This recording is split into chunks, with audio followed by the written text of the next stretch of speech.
Welcome to Introspection, the podcast about moving from grief to growth.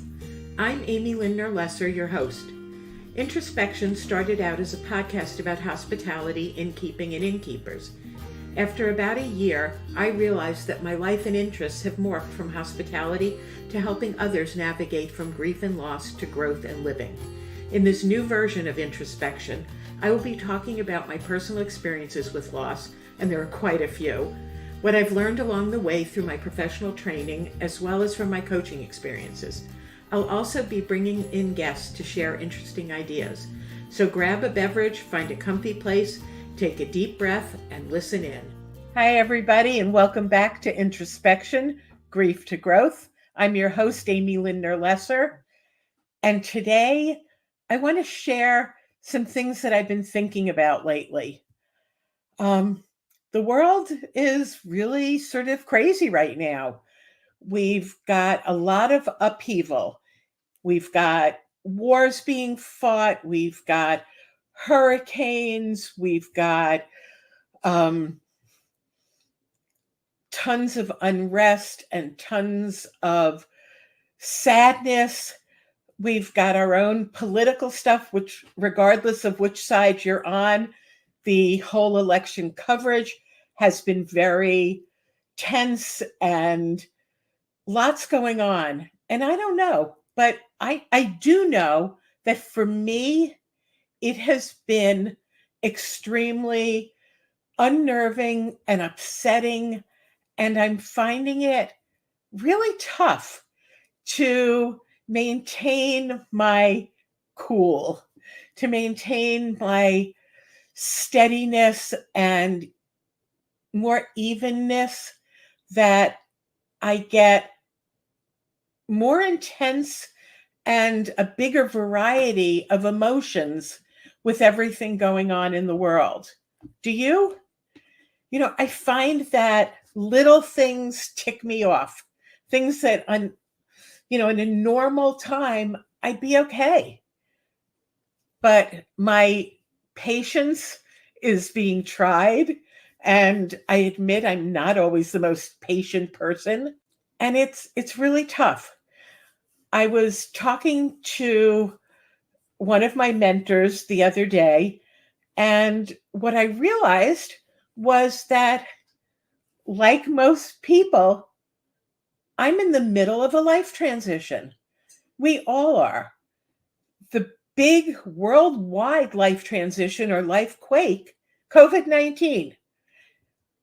It shut down the world, and it changed how all of us deal with the world, that we stopped having the same amount and types of interactions with others. And while it's true, the environment got better because we weren't using cars as often, people weren't commuting into work. The other things that happened, though, was that we started to withdraw into ourselves.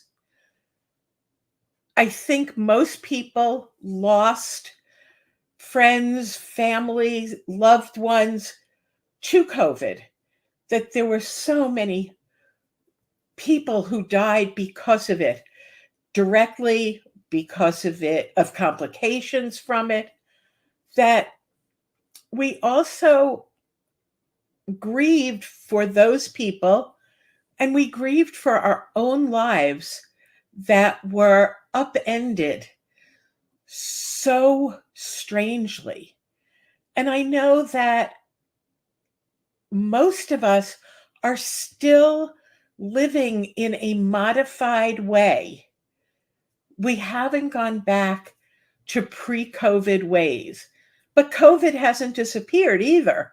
So I know for me, obviously, I shouldn't say obviously, I do go get my booster shots because I believe in them, and because I have what are called comorbidities, and know that getting COVID could be really dangerous for me, especially.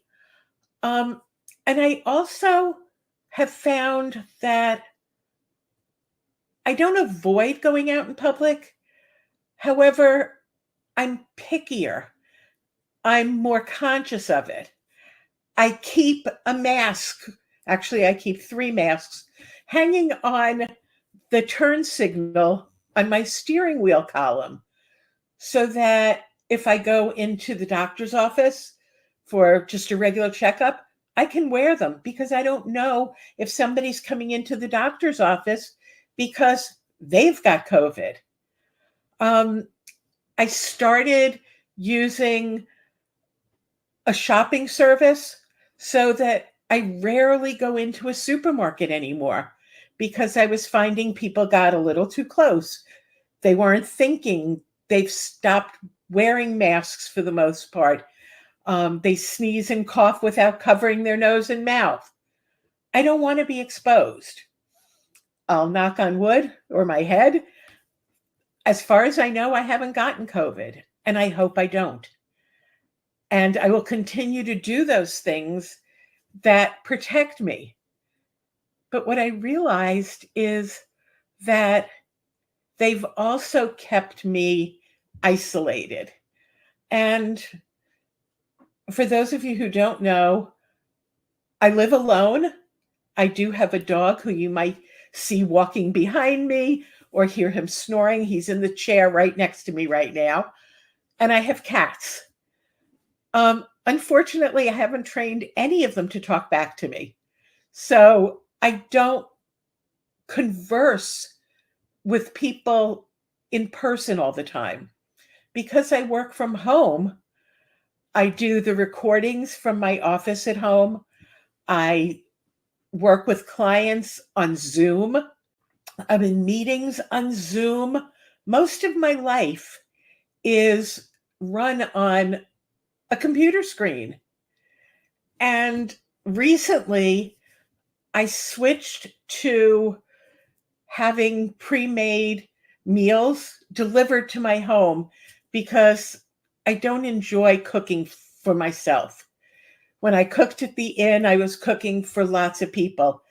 And even then, cooking was not my favorite thing. My mother used to joke that I always had roommates who loved to cook. And it was true. In college and in graduate school, my roommates were great cooks. I cleaned up. When I married my husband, he was the cook, the chef. At the inn, Steve started out as the chef, and then I had staff who loved to cook, and I allowed them to do it. So I cooked the things either that they didn't want to cook or on the days that they didn't work. I love doing little things. I love doing hors d'oeuvres and special things. That's not on a day-to-day basis, and it certainly is not something that I would be cooking for myself. And I decided about 2 months ago that I was spending a lot of money and wasting food by food shopping, having it delivered, and then not necessarily using it, not cooking everything I bought. And I would also go out because what I found was when I went out, I would talk to the wait person, but I felt like I was with people and it was 3-dimensional, not just that flat screen in front of me. I I haven't been doing that. I've been microwaving my meals and eating sitting at my table, listening to a book, reading a book, maybe talking on the phone, but not being around 3D people. And while I love my own company, that's not something I could have said 20 years ago or 15 years ago, even. I didn't like being alone.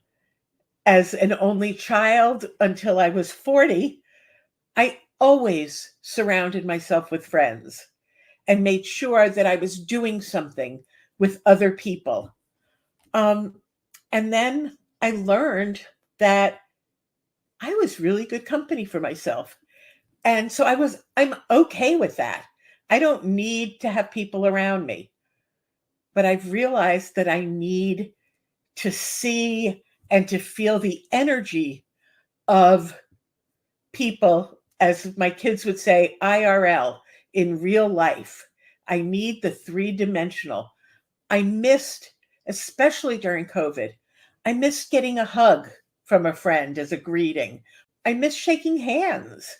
I missed, touching somebody on the hand or on the arm. And that went away. The other thing that I've noticed has gone since I'm spending more time alone and in front of a screen is I'm not laughing as much. That I realize, I talk about gratitude and I'm grateful for so much in my life.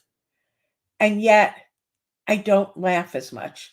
And I think it's because it's harder to laugh out loud when you're by yourself. I laugh at myself and I think I'm a funny person when I'm around other people and they're helping to sort of bring up the things that I can laugh at. Being alone, I don't laugh as much. And I think that I'm not alone in that. Actually, I know I'm not alone in that. I'm always looking for suggestions on, how do you laugh? What makes you laugh when you're alone? Someone I know sent me a TED Talk. It was a man who I guess did some substitute teaching, and he was a comedian. And I was listening to the TED Talk last night, and I'm sitting on my porch. My dog is doing his business outside, and I chuckled a little at the beginning, and then he started talking about LinkedIn, about how he was curious because he felt that, LinkedIn wants all this information about you and they don't check it. And what he did was he talked about opening up his own LinkedIn account. And for his job, he said he was the CEO of LinkedIn. And he talked about how nobody checked, nobody questioned it. He said all of his contacts on LinkedIn were sent a letter. Make sure to congratulate so-and-so on his new position as CEO of LinkedIn. I started to laugh. I laughed probably for 5 minutes straight on that routine, to the point where he finally, a year later, got contacted by LinkedIn saying, we need some proof of who you are. So he sent a picture of his driver's license. And they said, that's not what we want. We want proof of your position. And he wrote back saying, that's really a very insubordinate kind of comment and very daring to challenge your boss like that. And then they kicked him off LinkedIn. It was something that made me laugh. And then what he did was he put up another profile saying that he was the CEO of TED Talks. I believe in synchronicity and I believe in divine synchronicity. Not something that you've not heard from me before. And every day I draw a card from a deck. And the deck that I drew today, if I could find, is by John Holland. And it's called Spirit Messages. And the card I drew, let's get back here, says, have fun. And the message is, stop. When was the last time you had fun? When was the last time you took a chance and did something silly? Something totally unlike you. Something just for the joy of it. It's long overdue for you to let go of your analytical mind and give yourself and your soul permission to have fun. Was it an accident? I don't think so. Did it follow what's been going on in my life? You bet. I also want to share that I think it's been 2 years now. It was probably not long after I sold my inn and I moved to my current home. Um, and I took a course, and it was an online course. And part of what this woman did with us was she tried to have us act and be silly.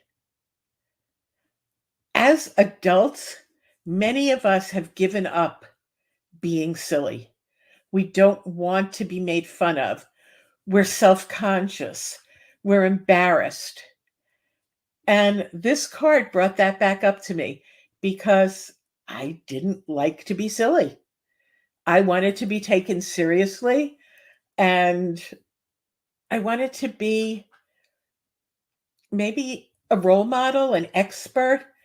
I didn't want to be the class clown.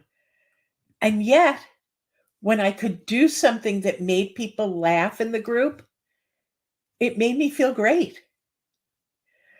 So, do you hold yourself back from being silly or from having fun? Do you specifically pick things to do where you're going to be in control and you're not going to make a mistake? You're not going to be the butt of somebody else's joke? I often do. I pick the things that I can feel comfortable in. And that's something I'm going to work on. I am going to work on not being comfortable in my own skin all the time. And, you know, I have done many things outside my comfort zone. I'm, for the most part, a shy introvert unless I'm with friends or I feel comfortable. Sitting here in front of my computer talking to you, I feel like I know you in some way.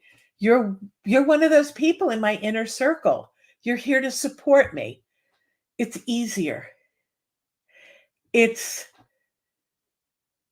gotten easier. Let me put it that way.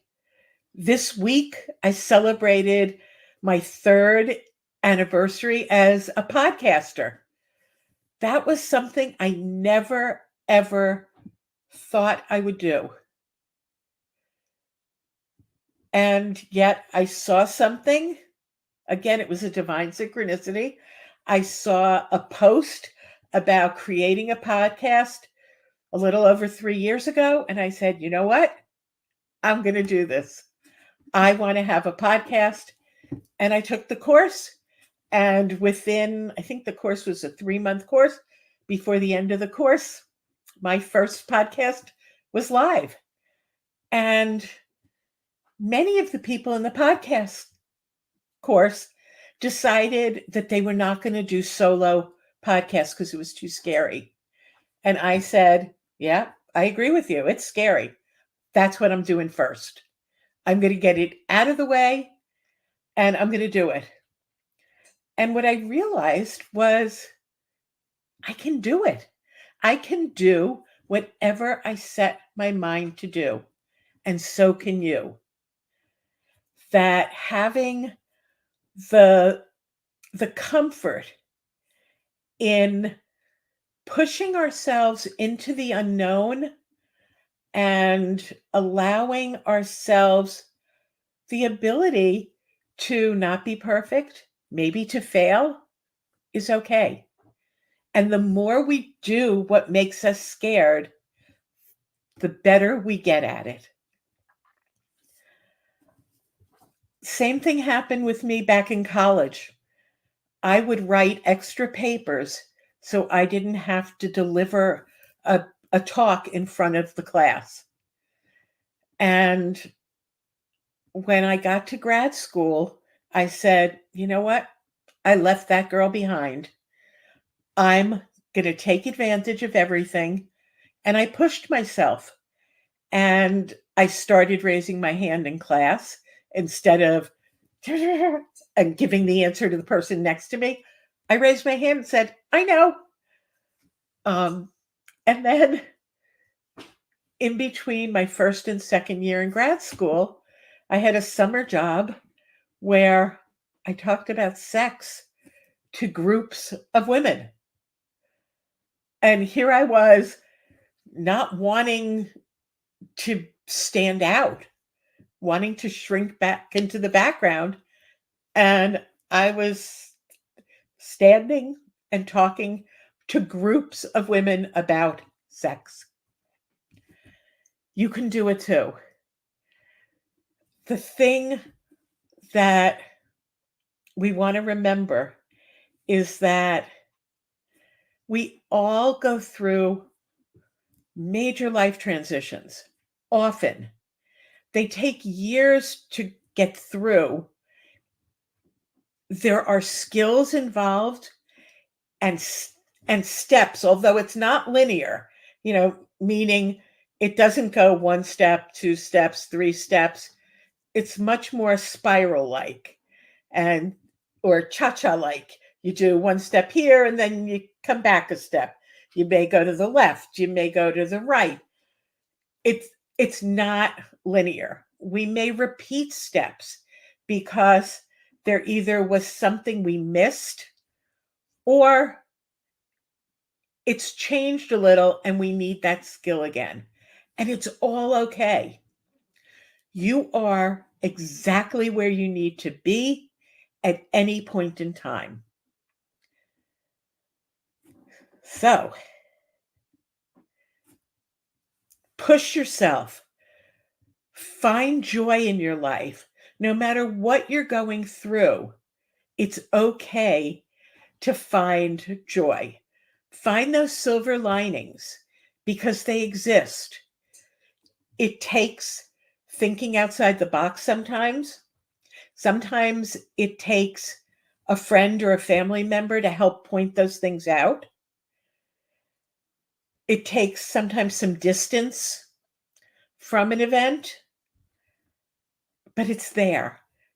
There are silver linings and you can find them because I have faith in you.